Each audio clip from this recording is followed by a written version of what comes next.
Let's talk about the first Captain America, Isaiah Bradley. We definitely need to talk about it, but unfortunately, Marvel has kind of shot themselves in the foot because there's a lot of fake news out there.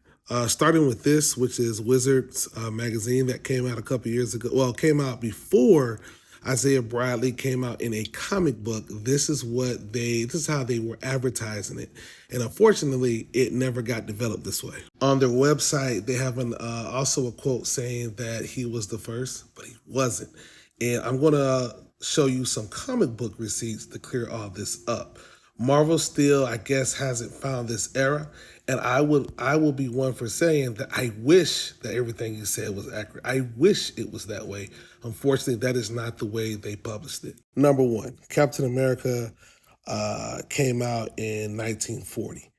That's when his comic book was first released. This predates Isaiah Bradley. So Isaiah Bradley doesn't appear in Marvel timeline until 1942, which would have been 2 years after Captain America. So I can literally stop the video right there, but I got some more evidence for you. The soldiers that were put online to basically take the rebirth serum, they had to do basic training first, and that didn't start until 1942.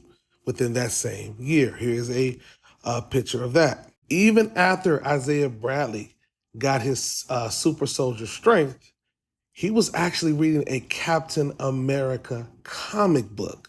So that's furthermore that Captain America was already a thing. Steve Rogers was already a thing prior to him.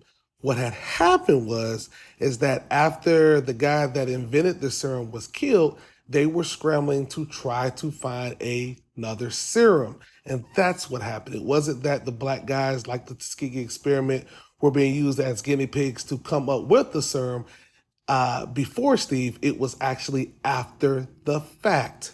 So after Steve already became Captain America, it was in his blood. They were trying to reproduce the actual serum. It even says it here where they were talking about the troops became test subjects for Project Super Soldier, a follow-up to Project Rebirth, which had turned Steve Rogers into Captain America. Now, this is also on Marvel's website, which contradicts what else they said. But at the end of the day, we have to listen to the comic books because that's where all the information is.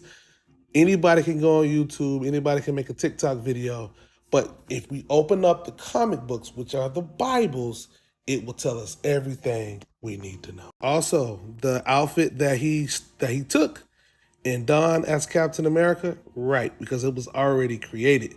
And that happened in 1942. Marvel was smart enough to at least timestamp these things so we would know as readers that this came after Steve, Captain America. Make sure you guys go and pick up some copies of Truth because this is where the answer is. Buy the comics, read the comics.